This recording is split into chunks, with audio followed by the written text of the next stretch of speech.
ازيكم عاملين ايه؟ يا رب تكونوا بخير. يلا بينا ندخل في وصفه النهارده كده عشان الواحد جعان وعايز ياكل اي حاجه سريعه كده. فتحت التلاجة لقيت شويه صدوق صغيرين وشويه بسطرمه، قلت اعمل بيهم اكله كده في السريع. قلت اعمل بيهم شويه مكرونه. ما تنسوش تشتركوا في القناه واعملوا لايك وشير لو عجبك الفيديو. يلا بينا ندخل في مقادير الوصفه. جبت كده حله على النار ورحت نازل عليها بحته الزبده كده، فضلت اقلب فيها لحد ما سيحتها، ورحت نازل عليها ببصلايه صغيره كده، فضلت اقلبها لحد ما اتحمرت كده البصلايه، ورحت نازل عليها بشويه الصدوق اللي قطعتهم وشويه البسطرمه معاهم. فضلت اقلب فيهم شويه كده حلوين لحد ما اتحمروا، وبعد ما اتحمروا كده رحت نازل عليهم بفلفلايه صغيره كده احمر. وبعد ما قلبت الفلفل معاهم كده رحت نازل عليهم بطماطميه صغيره عليهم.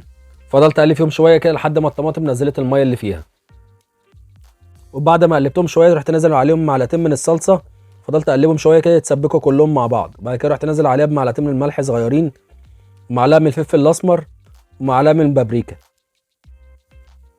وقلبتها تقلبتين كده وسبتها حوالي دقيقتين على النار. وبعد كده رحت نازل عليهم بكيس المكرونه. قلبت كل الكلام ده كده مع بعضه.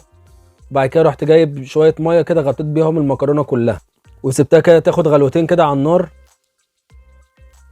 بعد كده رحت موطي النار كده عليهم ورحت مغطيها. وبعد ما شلت الغطا كده كانت ريحتها تحفه بجد، وكانت ريحتها تجنن. عايز اقول لكم فضلت اقلبها كده لقيتها استوت تمام، رحت اكل من الحله على طول وما استنيتش. يلا اشوفكم الفيديو الجاي. يلا سلام.